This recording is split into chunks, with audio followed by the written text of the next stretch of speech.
Always good to start some of these talks with a funny, a scarce story from the No campaign. If they've given us nothing else, they've given us some good laughs. They like to give the impression that after Scotland becomes an independent country, we will turn into some sort of North Korea. I can assure you that an independent Scotland will take its strategic position relative to the North Sea and the Iceland Gap very seriously, and its responsibilities to its friends, its allies and its neighbours. No campaign will say, well, what about your Scottish Navy? A couple of ships at Faslane. How are you going to defend the East Coast? Well, at the moment, we're in a country called the UK, and all the conventional warships are based on the South Coast. So it begs the question now, who's defending the North Coast of this country?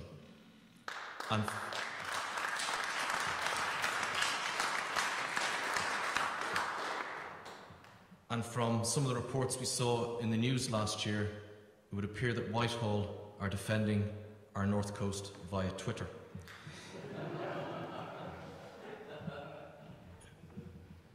We laugh, but we are a maritime nation, and it is ludicrous that in a maritime nation we do not have a major conventional warship based in Scotland.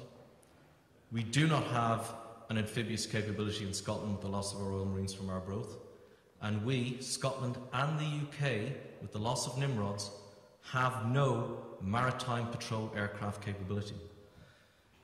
And I asked my friend Dave, I nearly said his real name there, he's working now in the Air Force and he's dealing with the allocation of assets around the UK. And I said to him, being an ex-submariner and knowing when we were out on patrol, all the different maritime patrol aircraft and other units that were in the area, I said to my friend, I says, where is our maritime patrol aircraft capability coming from now? Who is doing that anti-submarine warfare surveillance to the north of Britain? And he said, nobody is. We're wide open.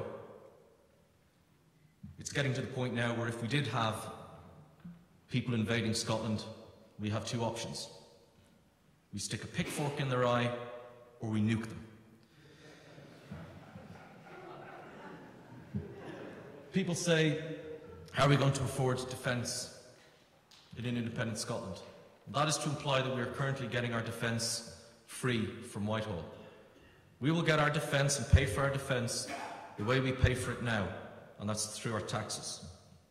We raise in excess of £3 billion per annum in Scotland towards the UK defence budget, and only about £1.9 billion is spent here.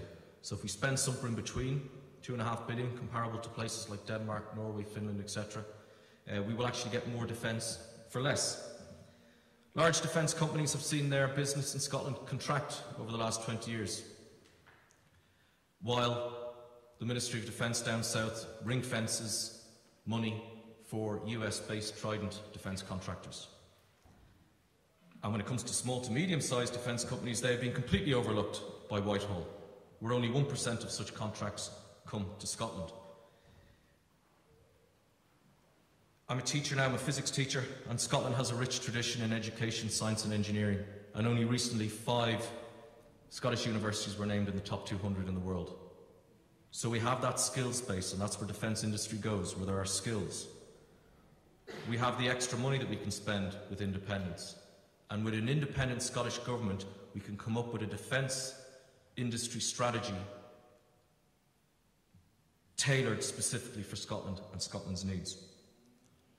And with that, we will be able to rebuild the many depleted defence capabilities in Scotland and also increase our service personnel numbers. Scotland has a rich and proud military history and tradition. Not only will that continue after independence, but it will flourish after independence.